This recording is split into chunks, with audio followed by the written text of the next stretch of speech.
Ladies and gentlemen, thank you for standing by. Welcome to the BIA Knowledge Leadership webinar. During the presentation, all participants will be in a listen-only mode. If you would like to ask a question during the presentation, please use the chat feature located in the lower left corner of your screen. If you need to reach an operator at any time, please press *0. As a reminder, this conference is being recorded today, Tuesday, November 18th, 2014. I would now like to turn the conference over to Robin Thompson. Please go ahead. Thank you, Kamika. Good day, everyone. On behalf of the team here at BIA, we'd like to welcome you to our November Knowledge Leadership webinar, where our experts will be talking with you for the next 45 minutes to an hour about discovery, action, response teams.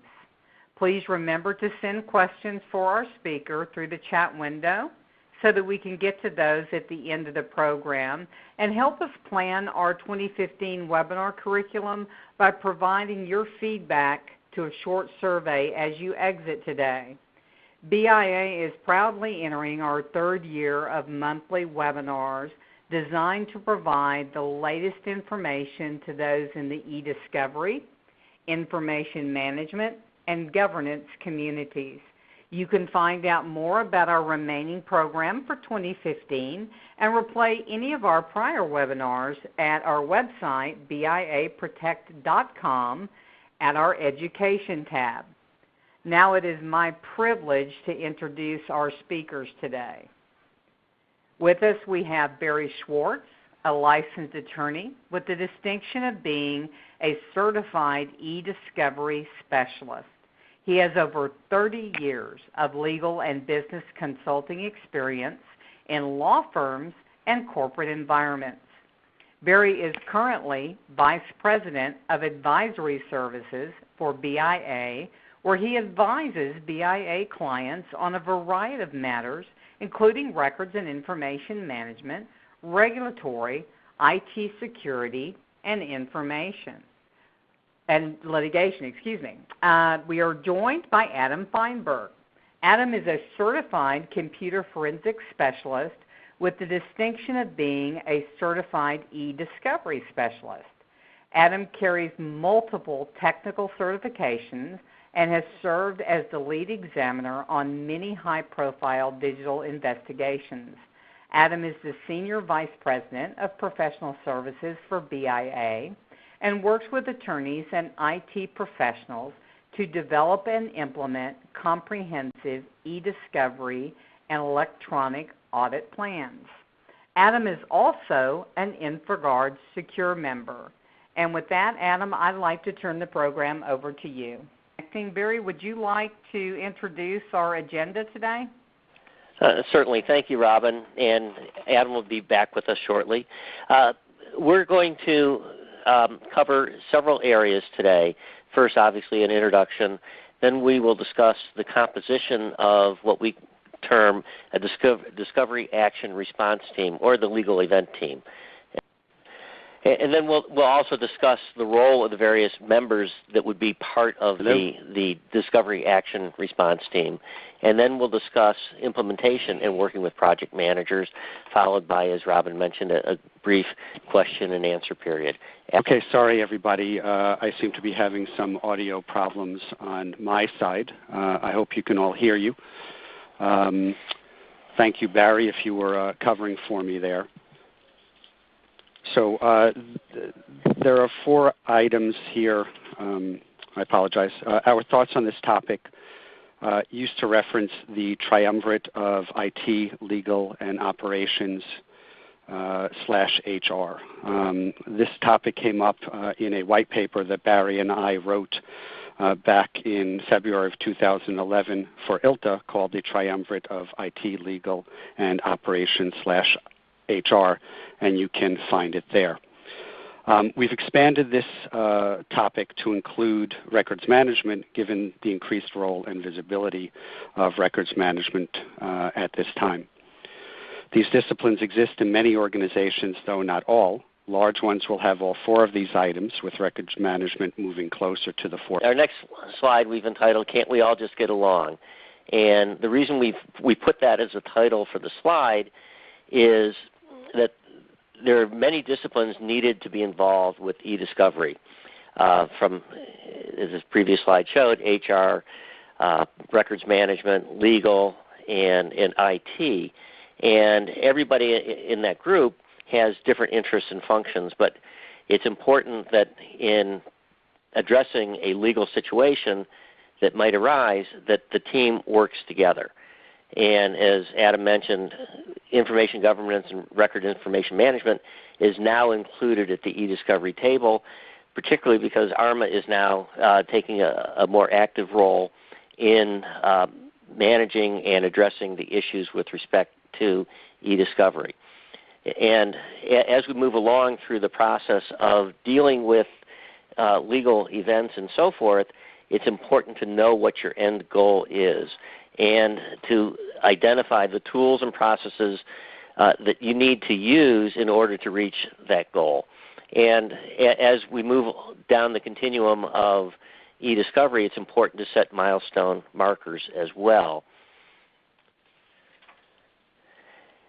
And before we get started with the detailed discussion of the 4 disciplines, it's kind of important, we think, to work together in order to have an effective response with the real world, to a real-world eventuality of litigation.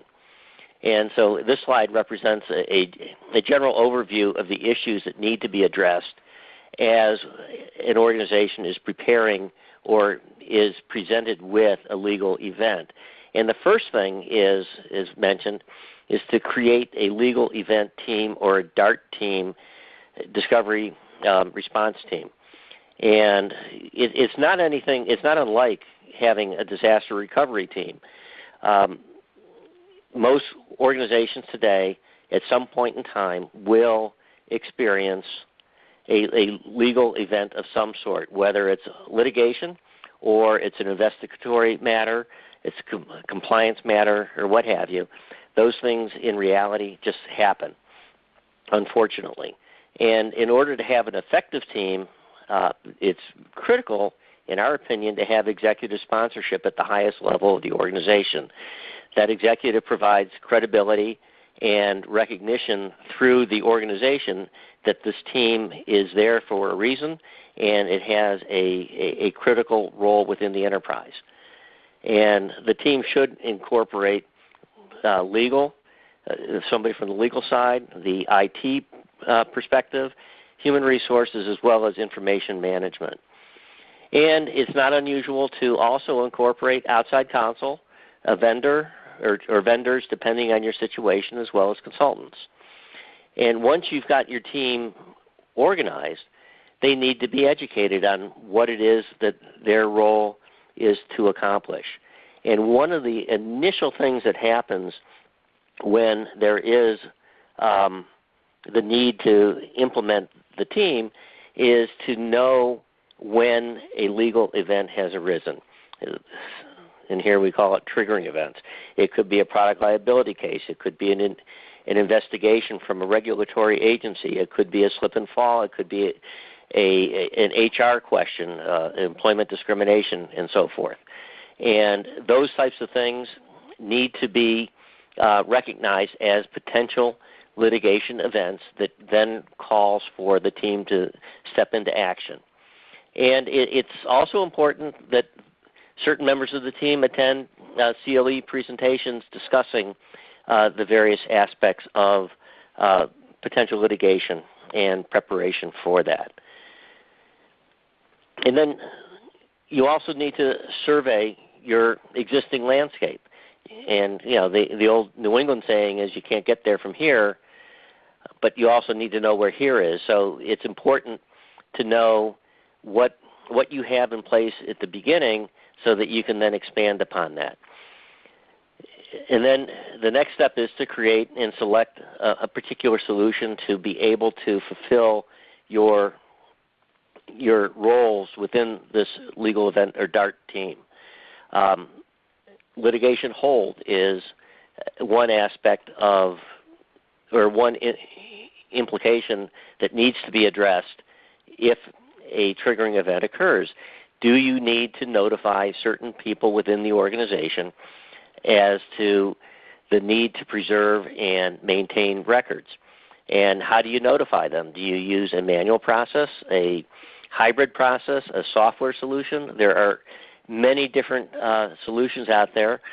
BIA has published a document on litigation hold maturity model, which is available from our website, which outlines some of those areas. And then once you've picked what you need to do and how you're going to do it, it needs to be documented. And then it's important to assign responsibilities within the team. Who's going to identify the individuals or custodians who have the records? Who is going to issue and track the holds? Is the IT department notified to properly suspend any automatic deletion processes, such as auto-delete systems within email or in other databases and so forth? You also need to know your potential ESI resources and where they're located, and know which processes and procedures, as I mentioned, do need to be suspended and changed. And then the final aspect of this is to implement your process with project management, and we'll discuss that in quite some detail shortly. The composition of the team, from a corporate perspective, it's typically, and don't forget, we do need to have executive sponsorship, is somebody from the information side of the business, a CIO, who will manage and corral the IT resources. Somebody from the general counsel's office, if not the general counsel, an assistant, a paralegal, an associate general counsel to be on the team. Somebody from HR, because HR is typically the first department to know when there's a change of status within for any given employee, particularly employees who might be on litigation hold, who then are terminated for some reason throughout the pendency of the hold, and the records need to be preserved. Additionally, as we've added to our presentation, somebody from information management, information governance also needs to be involved on the team, because they control the retention policies within the organization. And this is one of the reasons why they have moved to this arena of e-discovery, is information management's responsible for integrating policies throughout the organization with respect to records. And they impose consistency, theoretically, throughout the organization.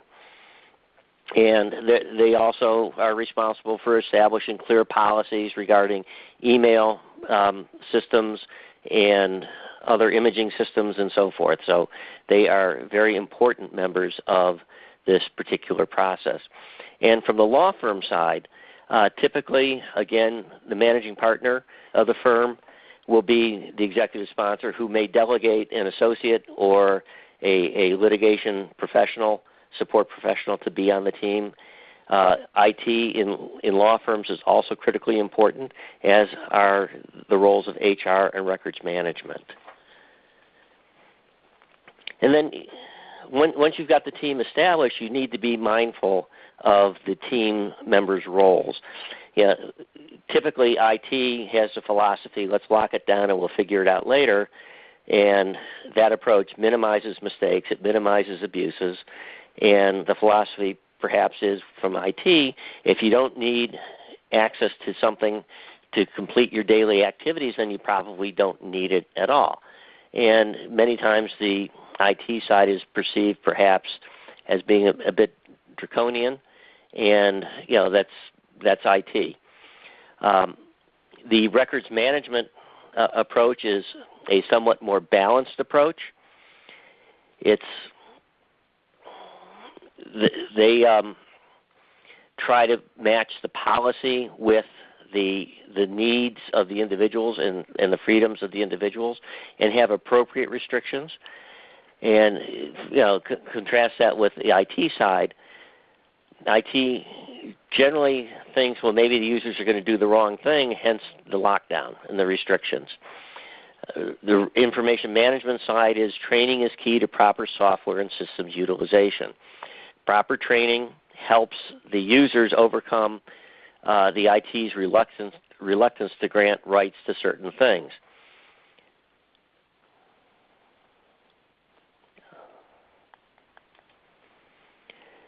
And then we have to be aware of risk management as it's addressed by the IT and the information management roles. And it's our take that reasonable people come to reasonable agreements. And it's important to discuss things early on to determine, specifically what an organization's various technologists are, who they are, and how they'll interact. You've got the IT side, you've got development, you've got the legal side that manages certain legal aspects. You need to know as an organization who's going to control the technology that's being used that needs to be addressed during any e-discovery process. And then, service level agreements are important to be aware of. And as I've said, it's critically important to have the proper training with appropriate access given. And it's also important to have the IT team involved early on. They need to work in conjunction with litigation support and the legal team members as well. And they also are responsible typically for setting up and maintaining and solving problems with respect to various systems that are in place. And as I said, our focus is on the balanced approach. All the operating units need to function together as a team. That is the legal team, the litigation support team, records management, as well as IT. They all need to work together. And our approach is that somebody needs to manage how the project is to work. And we strongly advocate the use of project managers. And there are three different constituencies of project management. There's one from the corporate side or the organization side, the law firm side, and the vendor side.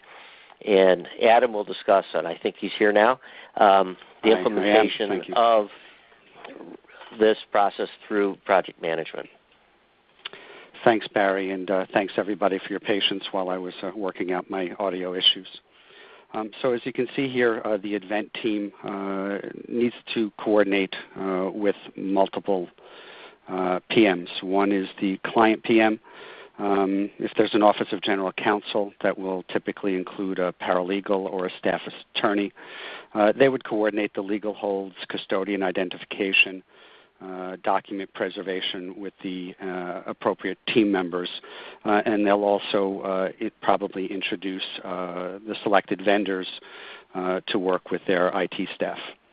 On the law firm side, that project manager, if you will, could be a coordinating attorney or a litigation support person.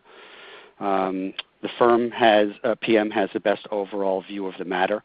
I guess you could call them the air traffic controller for the larger project itself.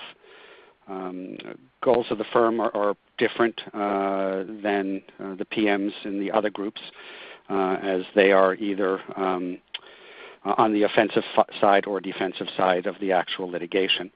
But primarily, they're also working to manage the firm's budget. They have to be mindful of any fee arrangements, traditional or alternative, whether that's fixed or outcome-based. And that, with specifically a fixed fee agreement, that you're careful not sending too much of the work that the firm is supposed to be doing to vendors, because that will impact the costs that the vendor sends back up the food chain. They also need to make sure that all parts fit. The handoffs, the timing, formats, and deliverables are what are required. On the vendor side, we all have to recognize that the vendor starting point is after matter initiation and could be well into it, many months into it, and they may not have a full view of what's going on with the litigation. So having a startup call to introduce them to where you are at this point and where you came from would definitely be beneficial. And oftentimes the vendor, they conclude earlier in the matter once the bulk of their responsibilities are complete. On the vendor side, they have their own timeline management and budget management, and they would probably be generally responsible for data management things like collecting documents, processing, scanning, keyword searching, data delivery, and in some cases document review management, production scheduling, as well as production delivery. Coordination between everybody is of paramount importance. You can imagine if everyone is not in sync, it's a team of jump ropers, it's not going to look too well for a result if you're not all coordinated. So again, on the client side, they work with the DART team, all the constituencies that we talked about before, to coordinate the effort. And they are really the liaison between the law firm and the vendor or vendors. There could be a lot of vendors. The law firm liaison themselves, they need to schedule hold notices. They could be responsible for questionnaires and interviews, overseeing the data collections, as well as managing the dockets. The next section that we're going to talk about, which is my primary focus, has to do with the vendor side of responsibilities.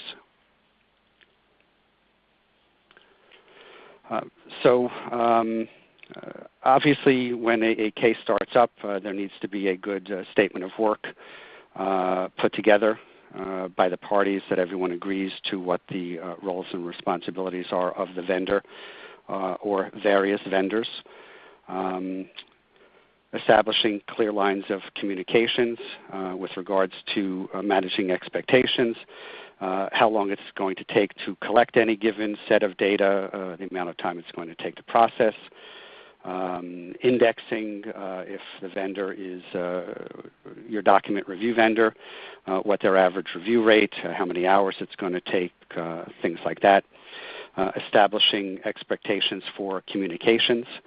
It's recommended that the vendor PM schedule regular calls with all of the constituencies so that everyone is on the same page.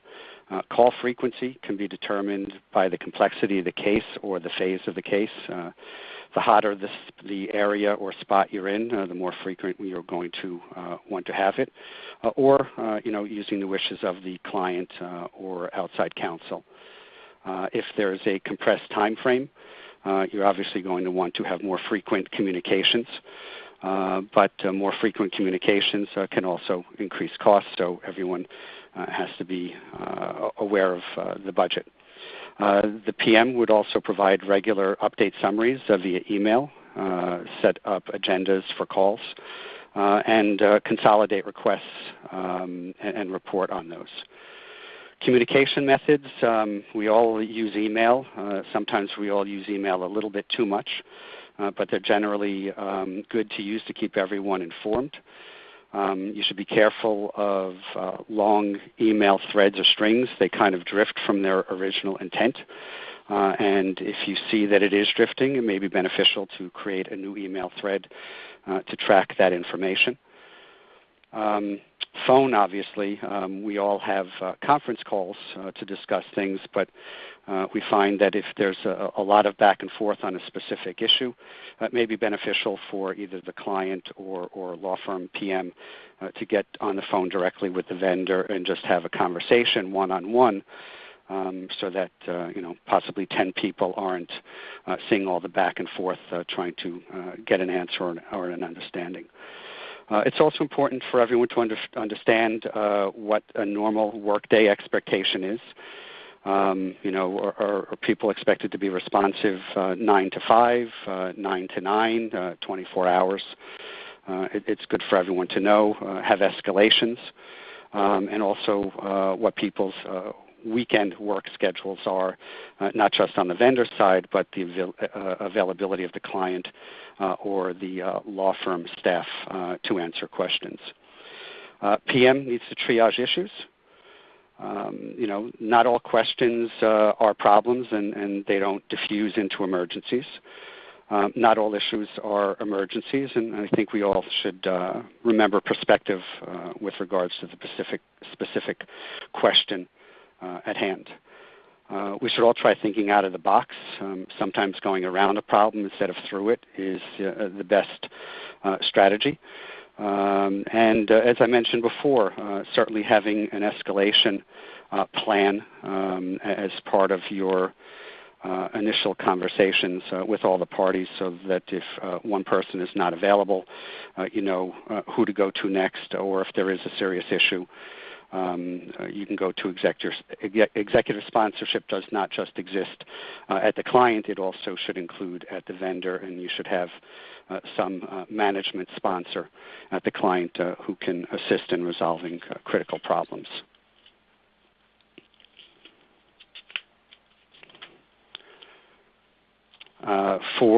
Again, vendor PM responsibilities, assuring that costs are fully identified as part of the statement of work. There's an expectation in all matters that there is going to be variable cost. You can give an estimate based on what's known in the beginning of the case, but there are other dependencies that could change that costing, custodian counts, data sizes, in review redactions or additional issue codes.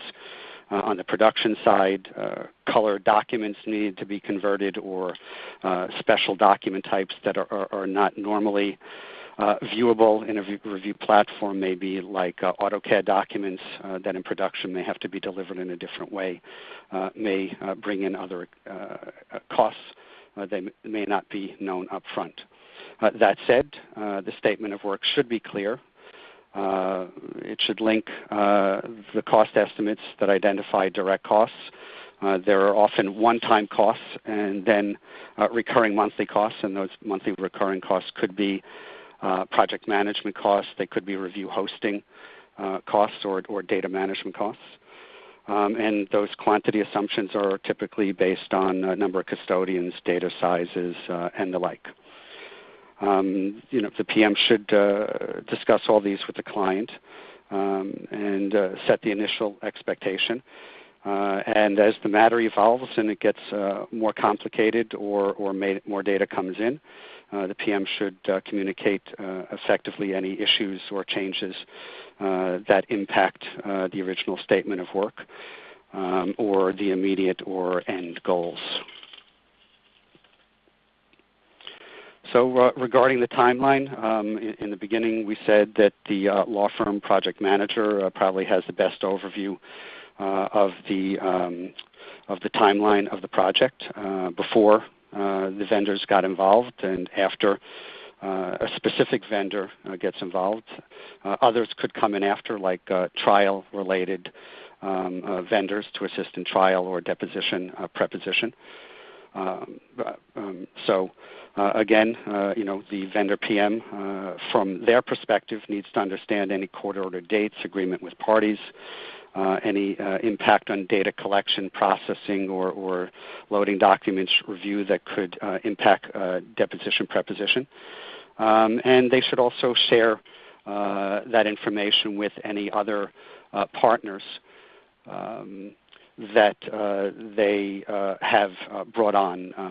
Not all vendors, as an example, have the ability to do tape restoration if that's implicated in your engagement, but that information about timeline certainly needs to be communicated to that vendor so that they know where they need to be in their delivery schedule. And if any complications arise from the use of a vendor, then again, that needs to bubble up to the other constituencies that are part of the DART team. Identifying team members, internal, there should be a players list and an escalation list that's provided to everybody so that we all know who's working on the project and who's the primary and who's the fallback. Same thing on the client and legal, and what their individual responsibilities are vis-a-vis meeting deadlines and communicating information. having the vendor PM create the project calendar and work backwards, we found is a great strategy for everyone to, again, the end goal is to be done by a certain date. We know we have to do document review. We know it's going to be X number of documents. It typically takes that long, a certain amount of time to go through those kind of documents and do our priv logs and do our productions. Then working back, how much time does it take to process a given set of data? Before that, how long do we expect it to take to collect data from custodians, and so on. Everyone, again, has to be crystal clear of who is responsible for what, at what stage, so that nothing gets dropped in the process. As we mentioned in a previous slide, coordination is like jump ropes, but certainly a juggling act is an apropos visual. And again, we don't want to drop any of those clubs during the process. Talking more again about budget, promptly communicating when there are any deviations or significant deviations. And part of the statement of work process should be to define what that, quote, swag would be of deviation. Is that a 5% change in budget, 10%, or something different? The budget should accommodate minor fluctuations as they do with any business expectation. And you should advise the parties as soon as practical that we're getting towards some threshold of budgetary information. So if you have 10 custodians on your list to collect from and 100 gig, but you've reached 80 gigabytes when you've collected 3 or 4 of them, obviously everyone needs to know that you're probably going to blow your data budget. And people should be aware of that, and we should probably change the scope. There always are those rogue custodians that have unexpectedly large data sizes. File shares also. In the beginning, you may have a guesstimate of how big file shares are, but the more you do your custodial interviews, the more you'll find that there's more and more information about larger data sources that are out there. You should be, regarding the budget, the PM should be able to report on a regular basis where we are. And that also goes for a review budget when more documents get sent up to a review platform. Maintaining copies of all correspondence and reporting relating to their work, from when they start at the beginning, being able to track the custodians, a record for each collection request, location, when, from who, if there are any date restrictions, if any keywords are being used after data processing or restricting collections. They should also track what worked well, track any issues and errors and resolutions, so that if something comes up again, they know how to be addressed. And be ready to report, again, different metametrics, where we are on the timeline, blocking issues, and blocking issues are not just vendor related. They could be law firm related, that are negotiating something with opposing, or it could also be client side, that custodians are just not available to collect, but our deadline is still looming. It's also important to do postmortems, not just at the end of the case. It's also good to do some milestone reviews of how we're doing, what's working, what's not, what we need to change as you go along. Again, and as I mentioned before, with regards to correspondence, making sure that your email threads really match what you're talking about, because it's very easy when a conversation drifts to another topic and your subject is about collections, but someone starts talking about productions and production deadlines. The people who may need to be paying closer attention to those topics may not be, because they're not focusing on subjects relating to collections. So start a new thread so that you can get that other person engaged. At this point, Barry, I'll turn over this next section to you. Thank you, Adam. We have a very general overview of the best practices here with respect to information and records management.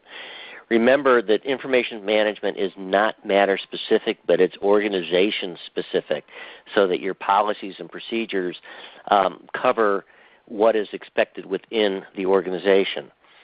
It's important that the policies and procedures you have address internal business continuity, disaster recovery, as well as your regulatory and compliance requirements. We see time and again organizations that are not fully mindful of their compliance requirements and regulatory requirements, specifically with respect to records retention and so forth, and that's a very critical area to be cognizant of. Also know that in many organizations that are now recognizing the importance of information management, that the person responsible for that perhaps isn't a full-time equivalent employee. However, that means that while it's not necessarily a full-time position, that person needs to be focused and recognizing that it's a critical portion of that person's job, even if it is only for part of the job that the person is doing. And that person should be full-time within the organization. It's important to leverage the information within your system as it aids with respect to managing litigation readiness. Information management means that you know where your custodian's data resides. Does a custodian, and this is also an IT question, have their data on their own hard drive, or is it on a home directory? Know where the file shares are, where the databases reside. Part of this we mentioned here is data maps. It's important to know where your data is within the organization. And one last point I want to make is that it's important to understand what the conflicts are between an organization's policy of retention schedules as it's compared and contrasted with litigation hold requirements. Many retention schedules say, well, we don't need to keep this data after a certain period of time, whereas in litigation hold, if that data is relevant to the issue at hand, it needs to be maintained, meaning that the individual records retention program needs to have the ability and must have the ability to be adjusted so as to be in compliance with litigation hold requirements. And the obverse of that is that if the retention schedule isn't properly maintained or adjusted to address that, it's possible that the organization and its counsel could be imposed with sanctions from a court if there was loss or spoliation of data that should have been maintained. And with that, I'll turn it back to Robin, who will have some questions from our attendees. Thank you. Absolutely, Barry. I have a really good question here. Someone was asking, what's the difference between reactive and proactive? Sure, I'll take that one, Robin. You know, we're talking in this webinar more about e-discovery and best practices in what to do when a litigation falls in your lap. But a lot, if not most, of the items that we discussed here can be used in a proactive stance. You know, if you take your time, you know, looking in-house with legal, IT, HR, and records management, you can answer a lot of these questions and create your own, if you will, run book about how the organization wants to manage litigation. And litigation can be a suit against you. It could be merger, you know, M&A activity. It could be purely HR related things. But if you take the time up front and develop these processes, plans, and documentation records, then any type of litigation comes in kind of just becomes normal course of business, not a fire drill. And if you do have a proactive stance and you know how you collect data and how you deliver data to your firms and how you control the data that gets delivered outside of your organization, you'll find that your corporate experience will be that much better. And the flip side also, the amount of money being spent potentially can be greatly reduced because you're putting those controls and processes in place. That in many areas in information governance and IT already exist. They live by process and rules and certain levels of compliance. So it's just adding more of the same to other processes within the organization. And Adam, you may have answered this question in your discussion of proactive and reactive. One of our listeners wrote in saying that they were with a new company that was in a regulated industry, and someone advised them to sit and do something called a litigation profile, and asking if you knew about that, or was that a good idea? Sure, absolutely. So, there are a number of resources out there, like Bloomberg and some other legal docket subscription programs. Just going and taking a look at the history of your organization, if that information isn't readily available. Over time, staff changes over. You might lose some institutional knowledge of previous litigation. Those are great resources to find out what litigation your organization has confronted in the past.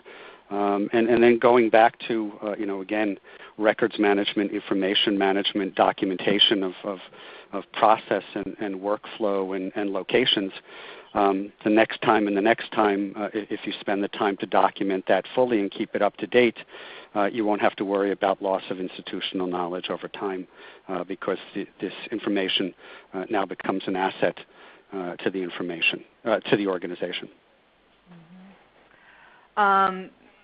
Someone wrote in and asked if you could expand on data mapping. Is it necessary for companies to have a data map? Sure.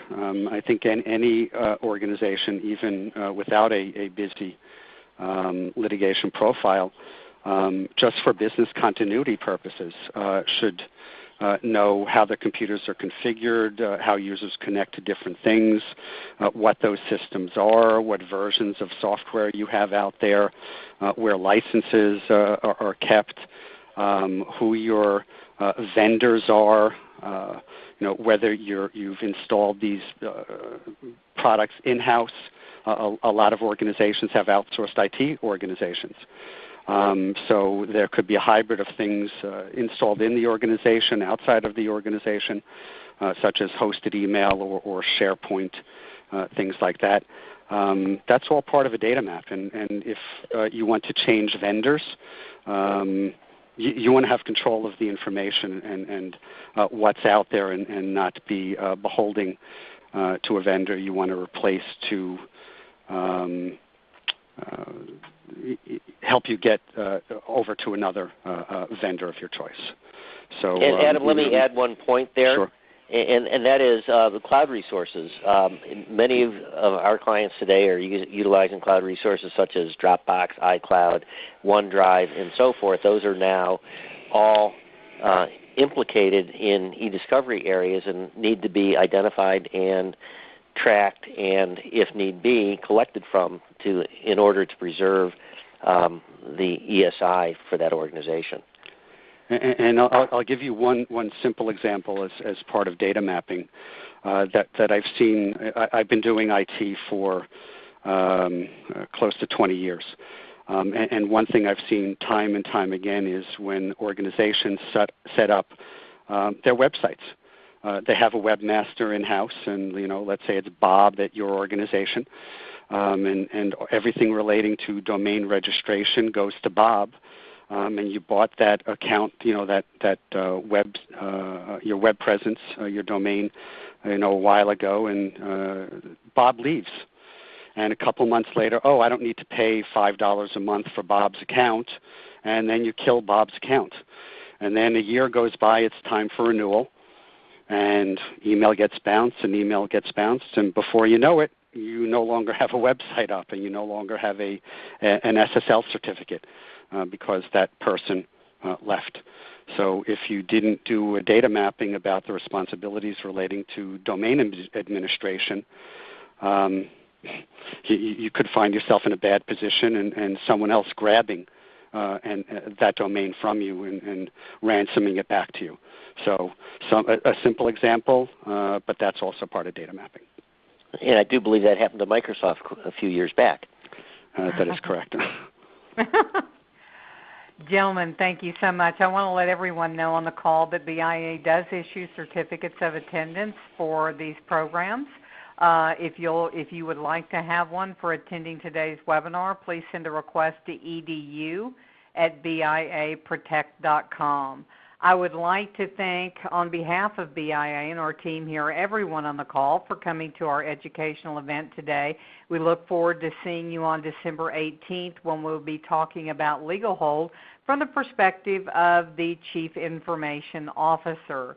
Gentlemen, thank you for your valuable time today in presenting this program. Thank you, everybody. Bye-bye all.